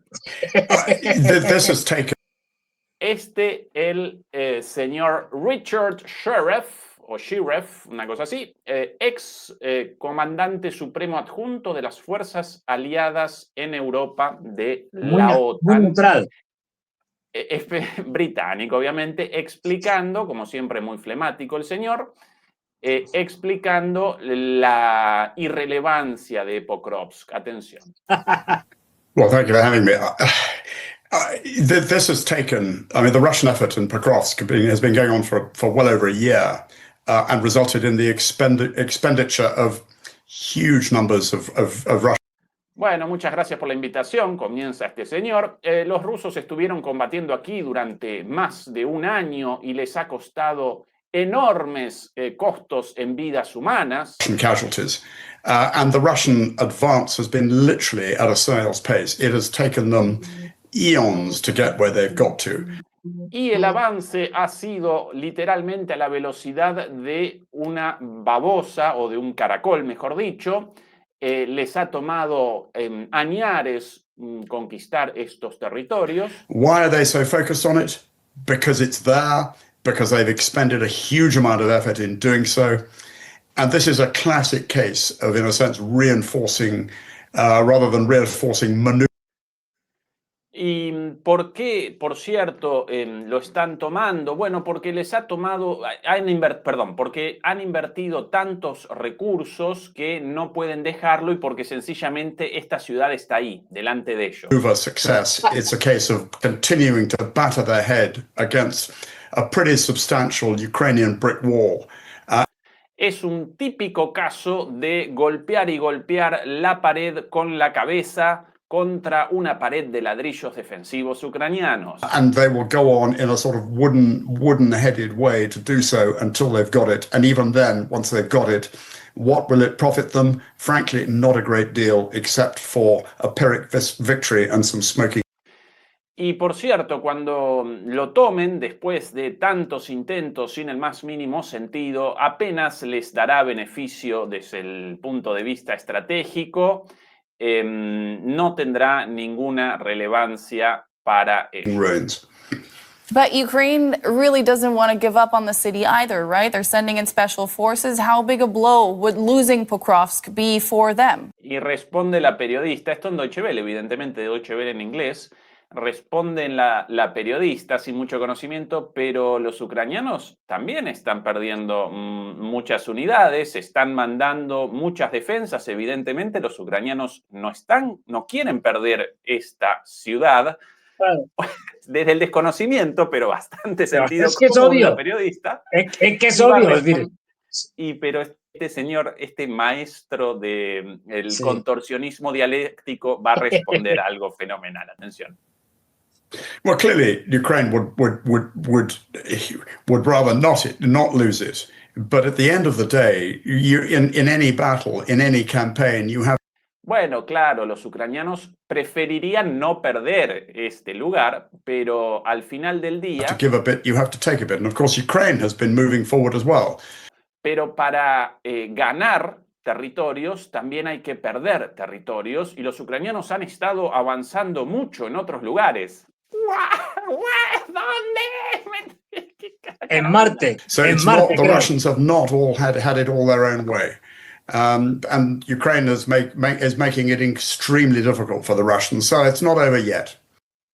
Por eso los ucranianos no han perdido todo aún, los rusos hicieron un gran esfuerzo para tomar esto, por ende las cosas no han terminado aún.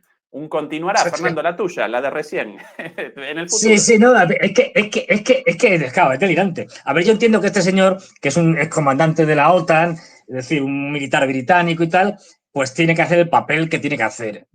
Porque aquí hay dos hipótesis, o dos posibilidades. Una, que el tipo tiene que defender lo indefendible, porque es quien es, quiero decir, al fin y al cabo, pues tiene que defender a la OTAN y al Reino Unido, es un exmilitar, pero como exmilitar, pues muy conectado y además le llevan para eso, es decir, otra que sería la grave, es que se lo creyera. Yo no creo que se lo crea, porque si se lo cree, tenemos un problema grave en Occidente, porque estamos en manos de exgenerales, bueno, de general, este es un exgeneral, pero vamos, de una escuela de pensamiento de generales europeos y británicos, en este caso, que estarían chiflados. Es decir, madre mía, qué desastre, no. Yo supongo que este señor tiene que hacer el papel que tiene que hacer y por eso tiene estas contradicciones y dice cosas tan absurdas como que hasta la propia periodista dice, pero vamos a ver, oiga, si no tiene importancia, si esto de Pokrovsk es un sitio por ahí perdido en el campo que no va a ningún lado, ¿por qué los ucranianos han estado defendiéndolo a capa y espada durante meses, dejándose ahí medio ejército?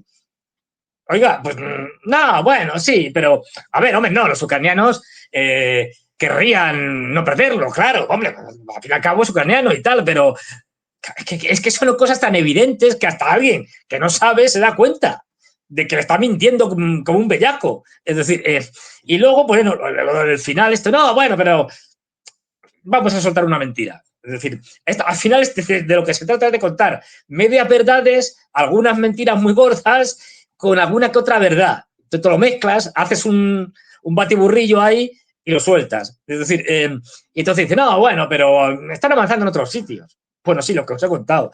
Es verdad. Es decir, esa parte la han reconquistado, pero... Es decir, siempre vas a encontrar, entre comillas, avances, porque siempre hay contraataques de los ucranianos en diferentes partes del frente que luego se pierden.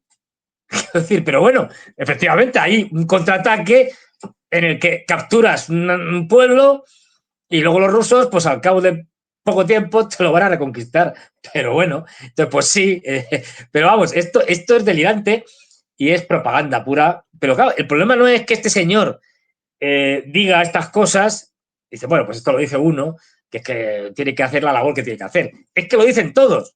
Quiero decir, que todos los medios occidentales tienen expertos como este señor en el de que te están contando estas cosas. Ese es el problema. No te lo cuenta uno, te lo cuentan todos. Y además te cuentan más o menos lo mismo con el mismo guión, ¿no? Es como el argumentario de los partidos políticos. cuando hay elecciones, entre los grandes partidos políticos se reparte un argumentario donde te dicen, pues mira, hay que tocar este tema, este tema, este tema. Aquí, si te dicen tal cosa, tienes que decir esta. Pues eso, a este le han dado el argumentario de la OTAN diciendo, mira, tienes que decir esto, que los ucranianos van ganando, que los rusos pierden muchos hombres, que los ucranianos no. Vamos, los ucranianos no han perdido nada, 3. Es decir, encima con estas tácticas de dejarte embolsar, pues al final pierdes un montón de gente.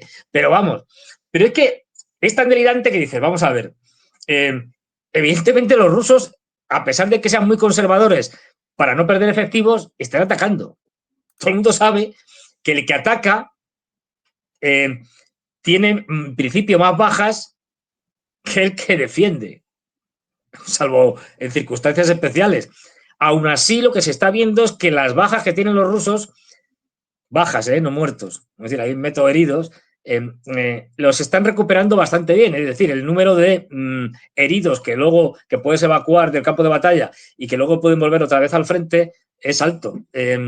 Mientras que los ucranianos tienen muchos más problemas, entre otras cosas, porque los abandonan. Los dejan tirados a sus propios soldados, la mayoría de las veces. Por eso, cuando vamos, ya prácticamente todos los meses hay una, o a veces dos, cuando sale el intercambio de cadáveres de militares rusos y ucranianos, pues estamos viendo 1.000 ucranianos por 57 rusos. Pues por eso, porque estás desperdiciando tus tropas de una manera impresentable.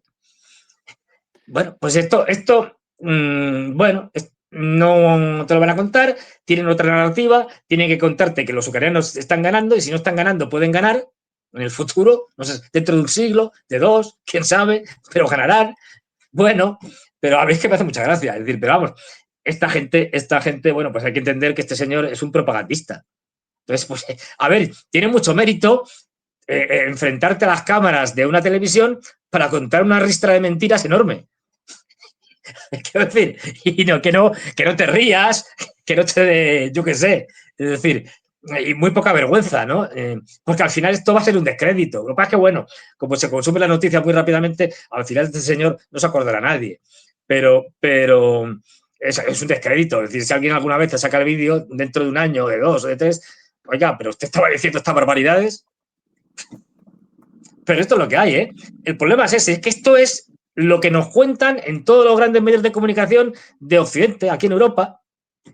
Donde este señor. Y bueno, en América Latina, En América también. Bueno, allí, tú que estás en Argentina, igual, o sea, los grandes medios, por ejemplo, de Argentina, ¿cuentan la misma película que más o menos nos cuenta este señor?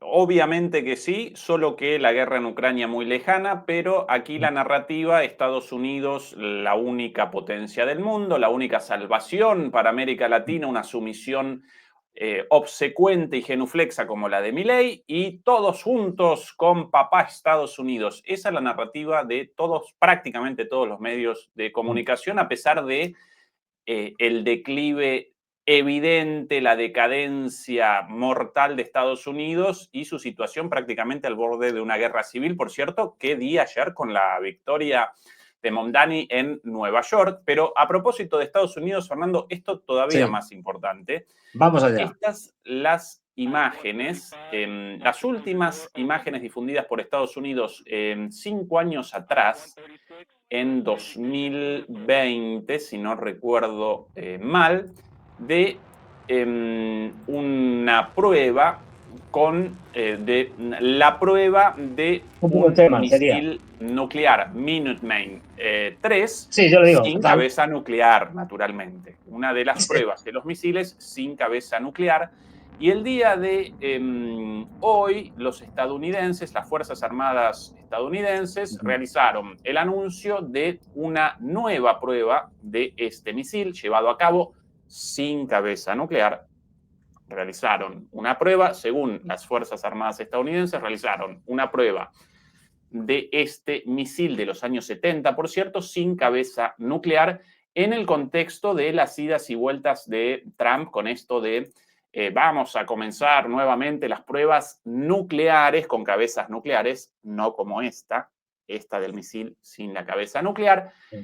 Todo a raíz del miedito, ¿no? De la desesperación surgida después de las pruebas del misil Burevestnik, con un reactor nuclear pero sin cabeza nuclear en la prueba, y del torpedo Poseidón con reactor nuclear pero sin cabeza en la prueba. Igual, efectivamente. evidentemente, Trump con la palabra nuclear escuchado y entonces respondió, entonces nosotros comenzamos las pruebas nucleares ya, y esto genera consecuencias porque esto ningún chiste. Putin entonces llamó a ¿cómo llaman a este grupo de asesores formado por sus principales asesores y Consejo de Seguridad, si no recuerdo mal. El Consejo de Seguridad. Consejo de Seguridad, efectivamente, y presentó esta cuestión. Por cierto, este video traducido por cortesía y presentado por cortesía de nuestros amigos de Guerras y Geopolítica, canal hermano en Telegram, no lo desaprovechen, de lo mejor en cuanto a información geopolítica en español. Esto lo sucedido el día de hoy. Aquí lo presentamos. Вопросов попросил бы Михаила Владимировича проинформировать об этом всех наших коллег. Основной вопрос у нас сегодня – обеспечение безопасности на транспорте, и докладчик – министр транспорта Андрей Сергеевич Никитин. Что? Да, пожалуйста, прошу. Недавно буквально заявил, что Соединенные Штаты Америки возобновляют испытания ядерного оружия. Депутаты задают вопрос, но в целом спокойная ситуация, потому что это понятно, куда может в целом мир сподвигнуть. Поэтому вот исходя из того, что 2 года назад вы с своей стороны сказали, что если США вернется к испытанию ядерного оружия, со своей стороны Россия имеет полное право сделать то же самое. Можно вот по этой теме, которая волнует практически каждого депутата, и вопросы эти звучат, пояснить, какие с нашей стороны будут шаги и действия, учитывая, что тема действительно крайне важная, тем более, что президент Соединенных Штатов Америки по ней высказался. Ну да, действительно, это вопрос серьезный. Ну, давайте, коллег, послушаем слово министру обороны Андрею Яровичу. Пожалуйста, прошу вас. Уважаемый Владимир Владимирович, уважаемые коллеги, мы, безусловно, должны ориентироваться не столько на заявления и высказывания политических деятелей, американских должностных лиц, но прежде всего на действия Соединенных Штатов Америки. А эти действия однозначно свидетельствуют об активном наращивании Вашингтоном стратегических наступательных вооружений. Bueno, esto lo difundido el día de hoy. En la traducción por momentos aparecía el tuteo y por momentos aparecía el trato de usted. Si algún demoledor con conocimiento ruso querría, por favor, por curiosidad, determinar si los rusos en estas situaciones establecen un trato de tú o de vos,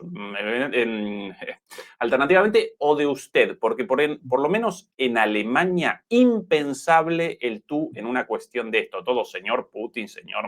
No, aquí yo creo que aquí usted, quiero decir, Okay. Por muy amiguetes que sean, es decir, estamos, y además encima con las cámaras, porque esto es una significación. Sí.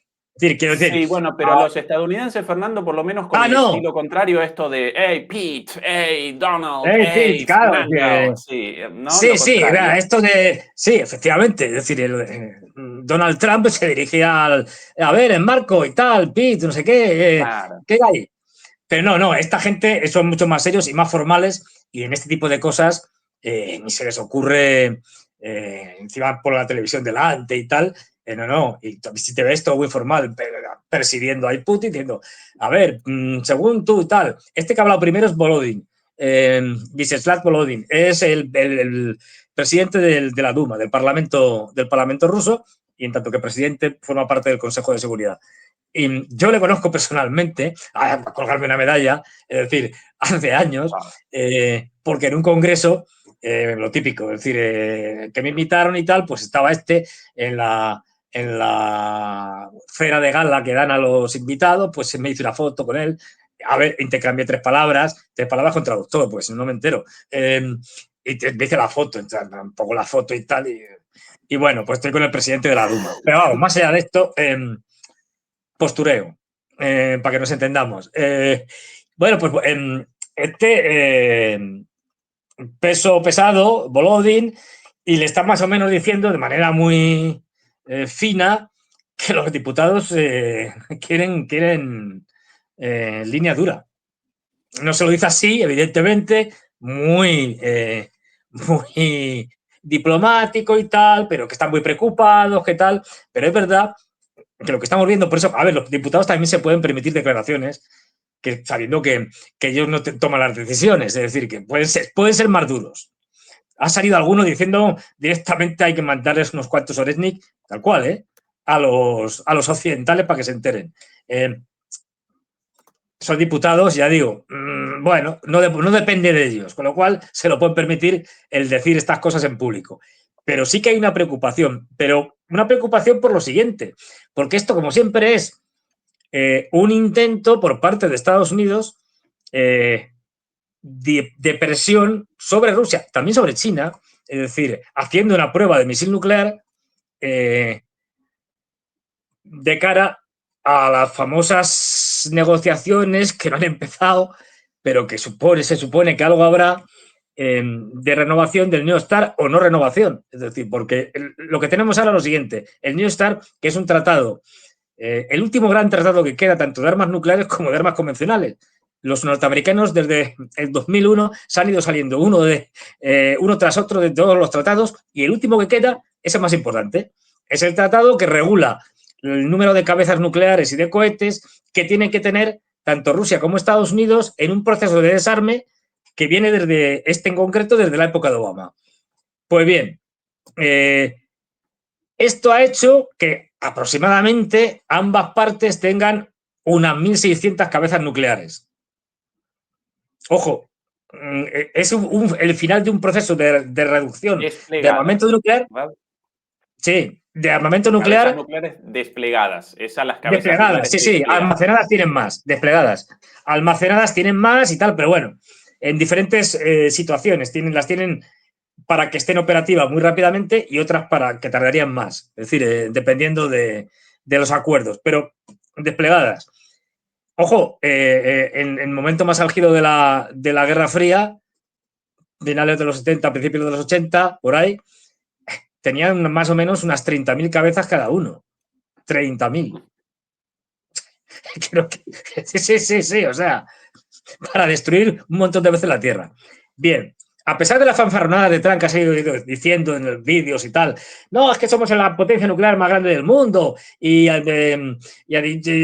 tenemos no sé cuántas yo qué sé, armamento nuclear y tenemos más que ninguno, tal, y el mejor y tal, todo esto es tonterías de Trump que tiene que decir, pero pasa justo lo contrario.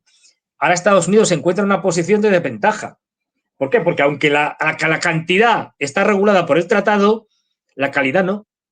Es decir, el tratado no dice nada sobre si tu cabeza nuclear o tu vector, que también están regulados el número de vectores que tiene, es decir, de cohetes, de lanzadores, etcétera, pues son mejores o peores. Ahí no entra.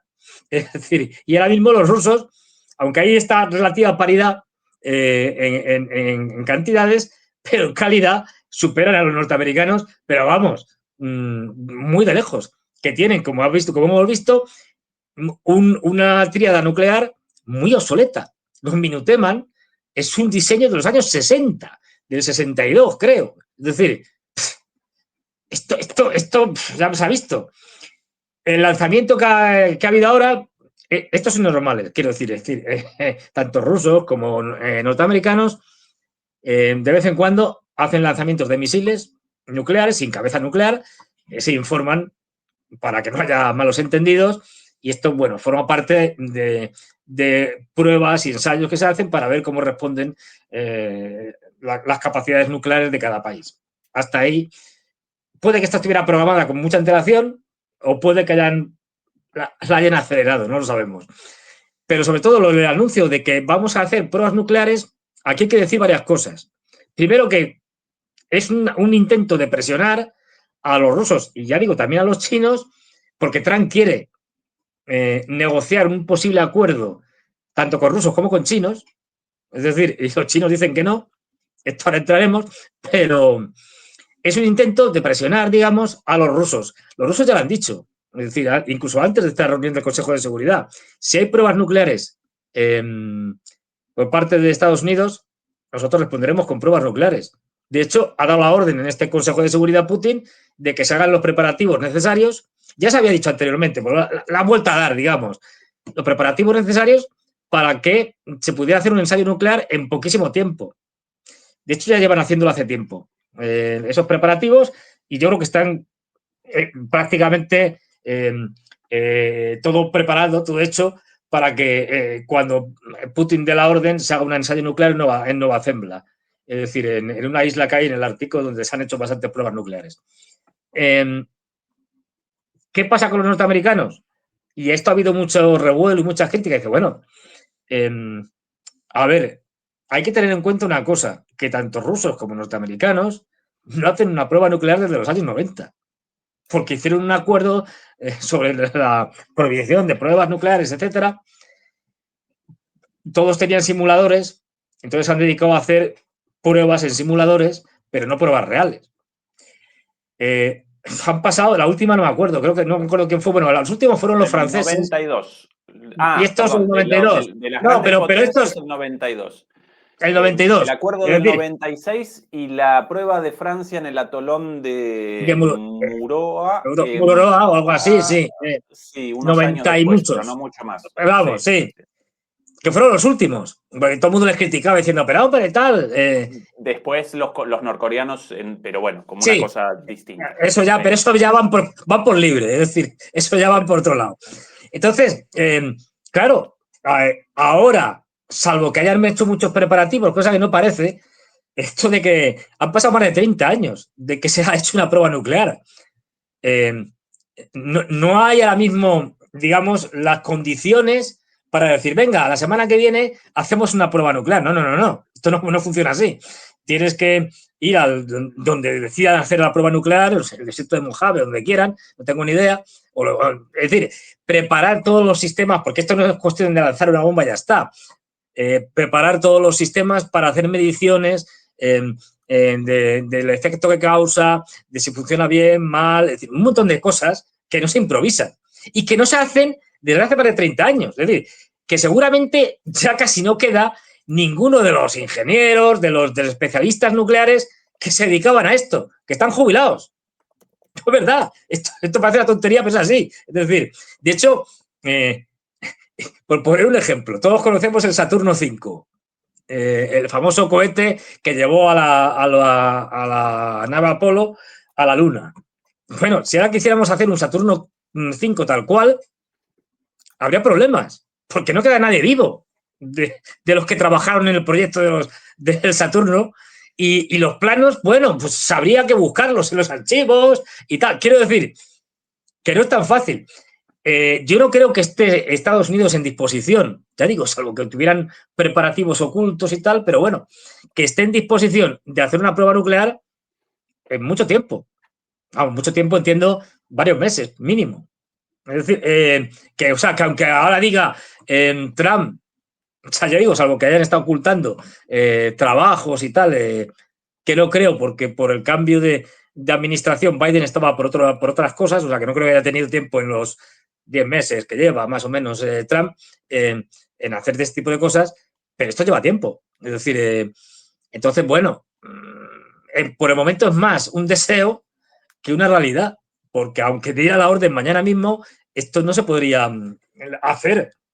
Es decir, ojo, pero aquí lo preocupante es que los norteamericanos, con su superioridad y su soberbia habitual, están presionando y no han dicho nada, o sea, no han dicho ni que sí ni que no, a la oferta de los rusos. Los rusos han hecho una oferta muy razonable, es que, mire usted, este es el último tratado que queda, esto es un desastre, si no se renueva, es un desastre, vamos a prorrogarlo un año más para seguir negociando.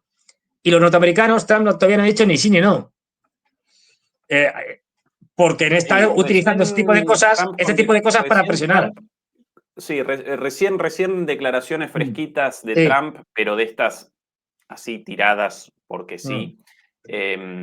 Somos los número uno, Sí. pero estoy trabajando en un plan para la desnuclearización de los 3 grandes poderes nucleares.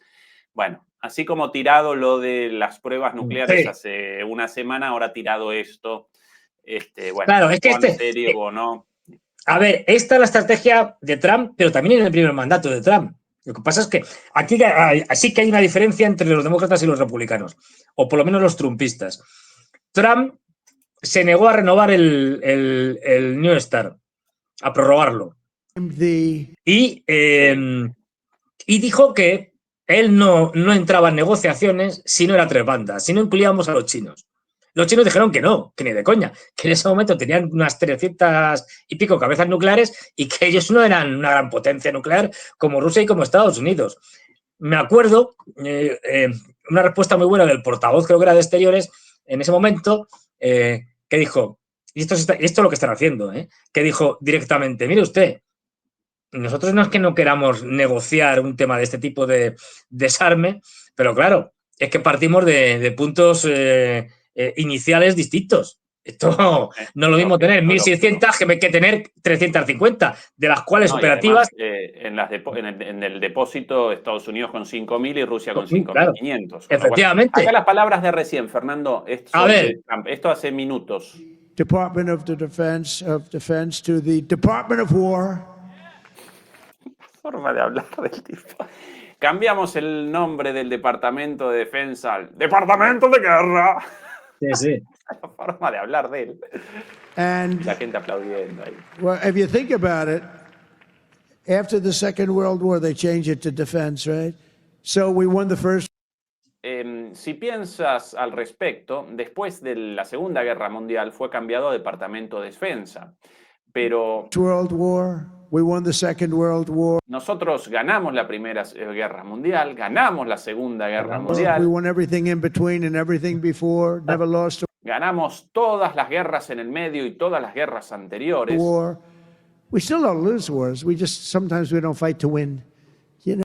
Todavía no perdemos guerras, solo que a veces no combatimos para ganar. We'll stay around the country for 15 years, just bomb the hell out of everybody, make every. Simplemente nos quedamos 15 años alrededor de un país, bombardeamos todos, destruimos todo. Everybody miserable. Hacemos a todo el mundo miserable. Nobody knows why we're there, you know, the wars that never end. No sabemos por qué vamos, guerras que no terminan nunca. But we made it clear that the days of political correctness in our military, they're over.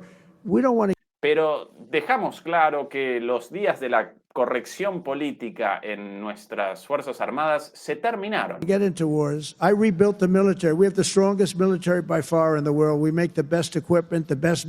No vamos a ir a más guerras, pero yo reconstruí a nuestras fuerzas militares. Somos los número 1, los más fuertes. Tenemos los mejores soldados, las mejores armas. Missiles, the best rockets, the best everything. We redid. Los mejores misiles, los mejores cohetes, lo mejor de todo. Our nuclear, we're the #1 nuclear power, which I hate to admit because it's Somos la potencia nuclear número 1, lo que odio decir. so horrible. It's such a horrible situation if it ever has to be used. Russia's second, China.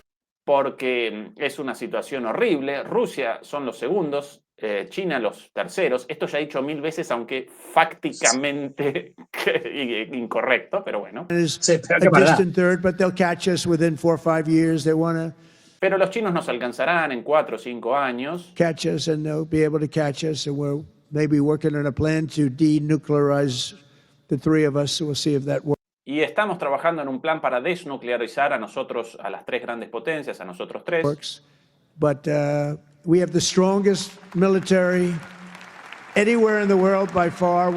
Vamos a ver cómo funciona, pero tenemos a los militares, a las Fuerzas Armadas más fuertes por mucho. We're investing $1 trillion in the United States Armed Forces this year. It's the biggest amount we've ever invested. Y vamos a invertir un trillón, lo llaman ellos, nosotros en español un billón de dólares este año, la mayor cifra jamás invertida. Bueno, esto es lo de... Qué cosa rara, Fernando, la mezcla del humor de este humorista con el tratamiento de las cuestiones nucleares, ¿no? Es como que no no Sí, genera bueno, es que coincidencia.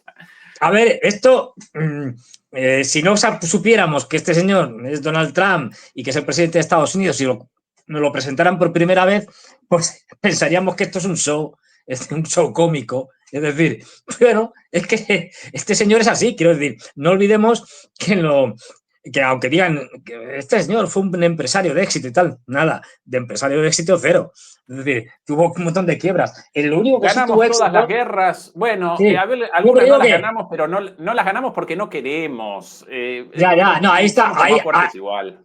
Mira. claro, ahí está troleando a Biden. No, nos tiramos 15 años bombardeando, Sí, sí, claro. matando gente y tal, pero para nada. Es decir, pero bueno, quiero decir que, bueno, que estos son troleos, pero que si no viéramos a Trump, supiéramos que es Trump, pensaríamos que es un cómico Sí, haciendo.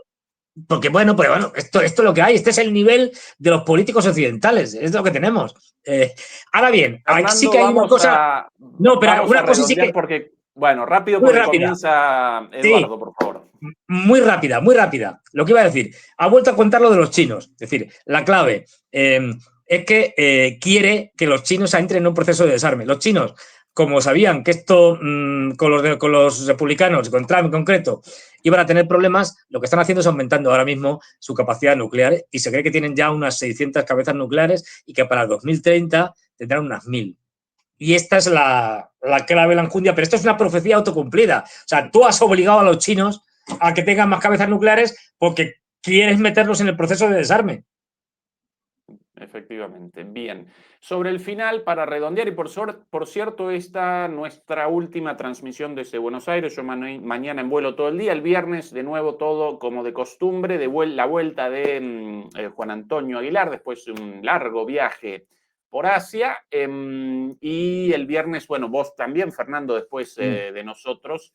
Así que eso, mañana los programas de DMP Geopolíticas todos igual, y ahora comienzan Eduardo Bior en un ratito en DMP. Quería presentar sobre el final esto, algo simpático, pero a la vez una forma de recordatorio. Esto, una panadería militar rusa, básicamente sin música. Esto es el personal militar dedicado a la cocina, a la preparación de alimentos para la gente en el frente. Esta es la panadería. Qué buena. Eso es muy parecido en Borek, ¿eh? Sí, esto. Qué rico. Sí, estos son como bollitos. Sí, esto también parte de la guerra y del esfuerzo militar. Es un Borek, efectivamente. El Borek en realidad de Turquía originalmente, pero por el Imperio Otomano, por ejemplo, en el último viaje a Montenegro, muchos lugares, muchas panaderías con Borek, esto es un pan relleno con cosas, muy rico, y seguramente esto en todo en Europa Oriental, con penetración, así que evidentemente en Rusia también esto. Qué rico. Y esto es el pan de molde, digamos, que se corta. Pan blanco y pan negro, porque a los rusos les gusta mucho el pan negro. Ajá. Bueno, esto parte del esfuerzo militar también.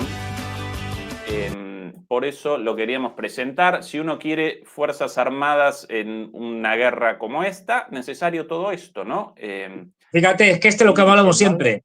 Los cocineros que están cocinando, el del camión que está cogiendo el camión y lo está llevando al frente.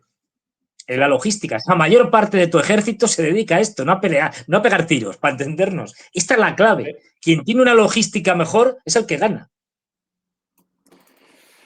Fernando, querido,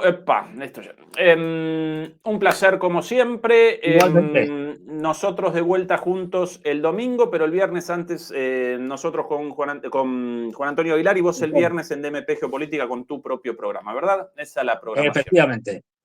Bien, así en es. DMP Geopolítica todo como de costumbre, así que mi última transmisión desde acá, desde mi Buenos Aires querido, la próxima desde Berlín.